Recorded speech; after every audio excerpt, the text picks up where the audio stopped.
¿Qué tal? ¿Cómo estás, mi querido Rodolfo Ostolaza? Yo sabes que soy tu fan y eres el subdirector de estudios económicos de Banamex. ¿Cómo, cómo te va viviendo ya separado? Vamos bien, una tarea titánica que merece el reconocimiento de la verdad. Todos los que estamos en Banamex, todos los que se quedaron en City México, fue una labor titánica. Como siempre, un placer saludarte a ti y al auditorio, mi Le estimadísimo están David. haciendo, lo están haciendo muy bien, o sea, lo están haciendo bien. La parte más importante era que no hubiera problema para los clientes.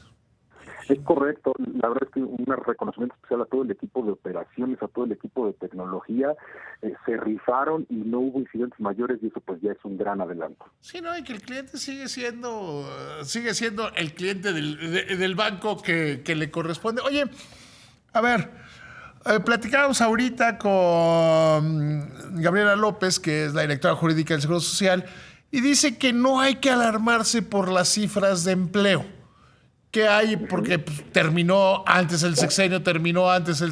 ¿Tú cómo las ves? El dato que salió hoy, el dato de octubre, implica un crecimiento anual del empleo, de noviembre a noviembre, del 1%. Es la cifra más baja desde abril del 21, me parece. O sea, estamos hablando época COVID. Hace muchos años, hace un par de años, que no crecía tampoco el empleo en un mes de noviembre. Nosotros en Banamex desestacionalizamos la serie y ya con la serie desestacionalizada lo que vemos es que estuvo estancada 3 meses y tuvo caídas en octubre y en noviembre muy marginales mensualmente de 0.1%, pero eso es en promedio más o menos la pérdida de 18,000 empleos cuando tomas la serie desestacionalizada. Además, si vemos el acumulado octubre-noviembre de este año contra el año pasado, es un 2.1 contra un 3.6, me parece. O sea, sí hay una desaceleración importante en el empleo formal, que es más de un tercio del mercado laboral en México. No recordar que el 54% de la población ocupada está en condiciones de informalidad, pero del otro 46% que no lo está, pues una muy buena parte está dentro del seguro social, ¿no? Y que se desacelere, sin duda pone ahí los puntos sobre las sillas. Sí, o sea, porque, a ver, podemos preocuparnos en una parte de la velocidad del empleo formal, pero también debemos, yo creo que ocuparnos mucho más en la gran cantidad de empleo informal que hay, ¿no?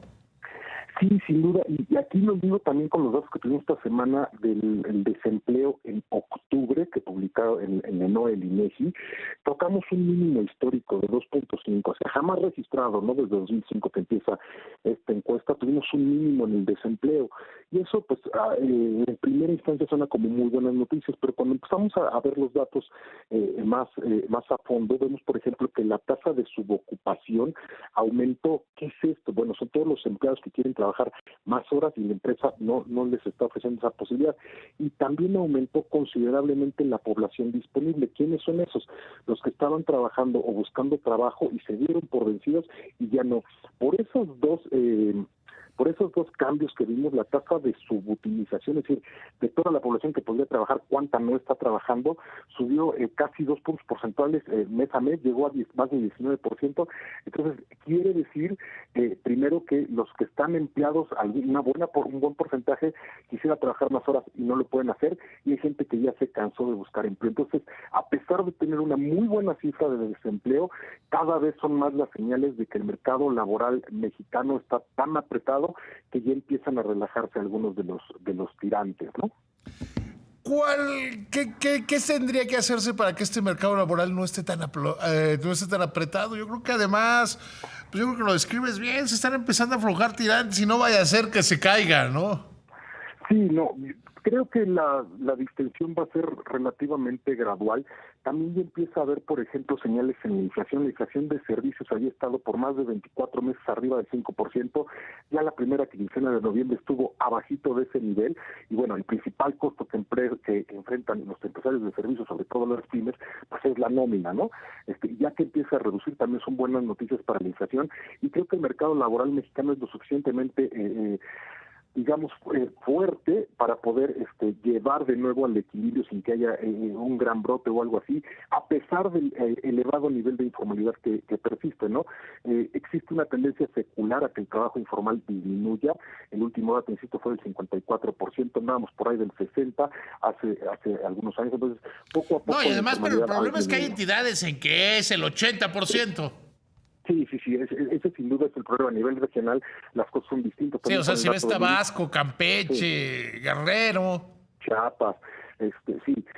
También eso es un problema cuando vemos justamente los datos del IMSS, porque más de 10 entidades tuvieron decrementos anuales importantes, y esto también está relacionado, aunque podría no parecerlo, con la culminación de las obras insignia, ¿no? Que se realizaron, por supuesto, por la parte pública o con recursos públicos, pero ya, por ejemplo, los trabajos en Tabasco, en el sureste mexicano, pues ya son menos, ya no se necesita tanta gente, y eso obviamente pues está teniendo impacto también en la generación de empleo.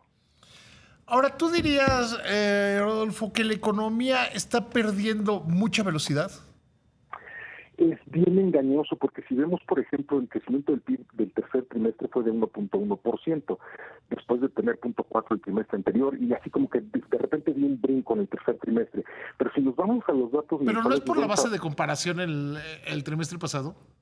No tanto, tiene más que ver con lo que sucedió en julio. Julio fue un muy buen mes, tuvo un crecimiento muy fuerte en el consumo también, y eso terminó por alterar o por afectar el dato trimestral, pero ya, por ejemplo, si vemos el dato de septiembre del IGAI, pues no fue tan llamativo, número uno. Si vemos los datos de la inversión, ya agosto y septiembre ya trae caídas mes a mes.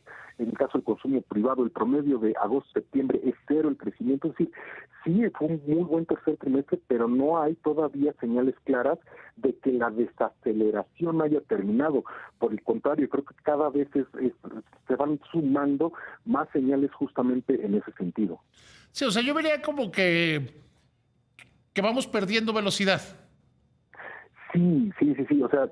Y además que hay baches adelante, que es el bache del cambio de gobierno y la elección en los Estados Unidos. O sea, vamos, que esté, si lo quieres ver como una carretera que está empezando una pendiente, ¿no? Digo, eso es normal, en todos los escenarios hacia adelante, en todos los pronósticos, pues hay incertidumbre. Lo que sucede es que lo que te podría llevar hacia arriba cada vez ha perdido más fuerza. Me refiero a la narrativa del nearshoring, ¿no? Justamente con la elección del presidente Trump, se cayó mucho este tema de la narrativa, al cual no necesariamente los proyectos, pero sí de la narrativa.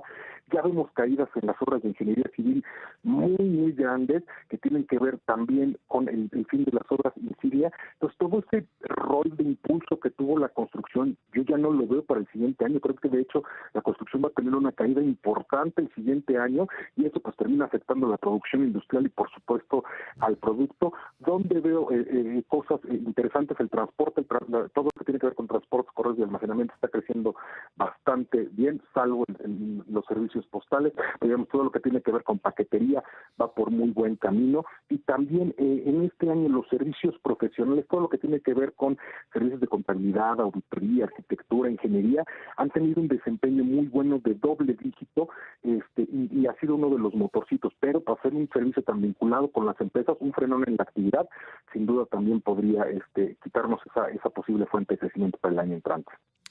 Querido amigo, siempre es muy ilustrativo platicar contigo. De veras lo gozo mucho, y me gustaría hacer radio escucha de este programa cuando te oigo hablar. De veras, muchas gracias. Al contrario, muchísimas gracias a ti y a todo el auditorio. Siempre es un placer, David, estar contigo. Que te vaya muy bien. Igualmente.